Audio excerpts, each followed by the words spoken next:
Di sebuah kediaman yang ada peliharaan kucing hitam, tiba-tiba kucing itu terkejut dengan kedatangan seseorang yang tidak lain itu adalah Yuna. Dan dia berada di tempat persembunyian Temin. Di sini beranggapan kalau dia tidak datang ke sekolah berarti dia sedang merencanakan sesuatu dan sebelum itu terjadi Yona akan memukulnya duluan. Dia pun menuruni anak tangga yang begitu banyak di kediaman itu dan bangunannya lebih lusuh. Yuna pun membobol kuncinya dengan cepat dan langsung menodongkan senjata saat pintunya terbuka. Tiba-tiba ada cewek teriak kaget dengan kedatangan Yona. Lalu cewek itu berkata, "Siapa kau mesum ya, tutup pintunya cepat." Yuna pun buru-buru keluar sambil minta maaf dan menutup pintunya. Yona pun heran, "Aneh, aku yakin ini tempat yang benar, jangan bilang dia punya pacar." "Tidak mungkin," kata Yona. Tiba-tiba Temin berada di belakang Yuna dan berkata, "Pantas saja kau terlihat sangat kuat untuk ukuran gadis biasa." Ia membuat Yuna terkejut. Dengan cepat Yona pun berbalik tapi gerakannya sangat lambat untuk Temin dan menangkis serangan Yona. Akhirnya dikunci oleh Temin dan tidak bisa bergerak. Lalu Temin berkata, "Sepertinya aku sudah meremehkanmu selama ini ya? Apa kau kira bisa melakukannya sendirian? Bukankah itu berlebihan?" kata cewek misterius. "Lihatlah pakaian itu, kau benar-benar terjerumus dalam kapitalisme Korea Selatan, Yona." Lalu Yana pun bertanya, "Kamu siapa? Kenapa kamu tahu namaku?" Dan ternyata yang bertanya adalah wanita yang tadi bertemu dengan Yuna. Di tempat lain di sebuah gedung, ketua tim Sum cairin, "Aku tahu ini hari liburmu tapi Mokran melakukan kontak dengan Putri selama 5 jam itu lebih dari cukup untuk terjadi sesuatu. Apa ada yang ingin kau katakan?"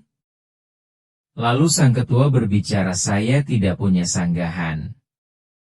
Diketahui mereka ini sepertinya atasan dari ketua tim cairin. Mereka mengatakan bagaimanapun juga dia sudah menampakkan kaki di Republik Korea dan untuk sekarang kita tidak bisa menyentuh Mokran.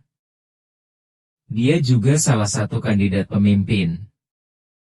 Kalau ada yang terjadi padanya itu akan langsung menjadi masalah antar Korea. Kita tidak tahu perubahan macam apa yang Mokran mungkin picu pada Putri. Agen tambahan akan segera diberangkatkan karena sumber dayanya kurang, kami akan menunda tindakan pendisiplinanmu." "Dimengerti, terima kasih," kata ketua.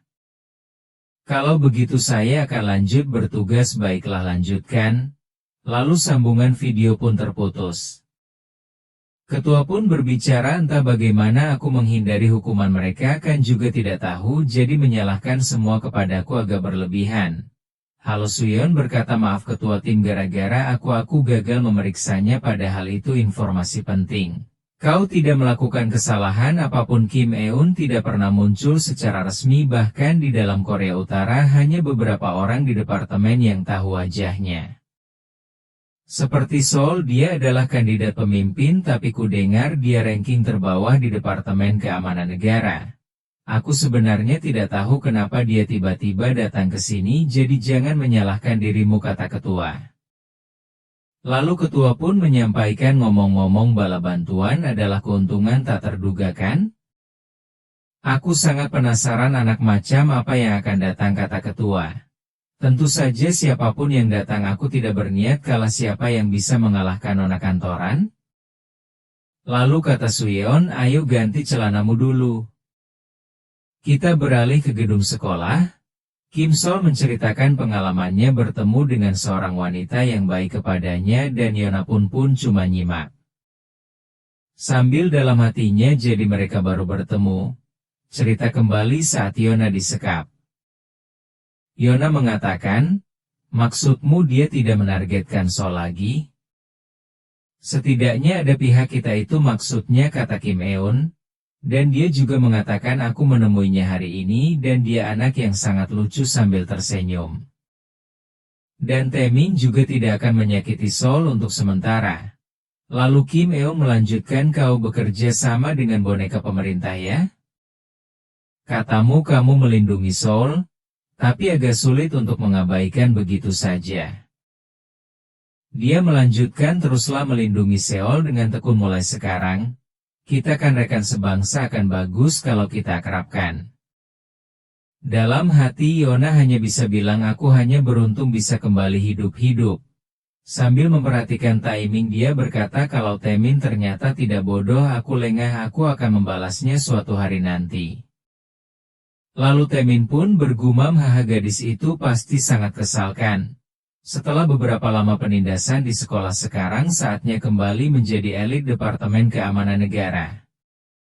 Dan Yuna pun menyadari Temin memandangnya mereka pun saling adu pandang dan Sol memperhatikan. Sementara itu ketua kepada Suyeon kau tidak melihat hal aneh pada Sol? Tidak dia sama seperti biasanya. Bagus katanya dia tidak mendengar apapun tentang utara. Oh iya mengenai agen yang akan membantu itu. Dan terlihat Pak Guru akan memperkenalkan seorang murid pindahan lalu kita cowok pun dan si Montok berkata visual yang klasik. Lalu Sol pun dalam hati berkata wow dia imut sekali. Lalu siswa baru itu memperkenalkan diri dan dia bernama Oke bagaimanakah kelanjutannya dengan siswa baru ini siapakah dia dan apa tugas dia untuk membantu Suyeon saksikan di update berikutnya.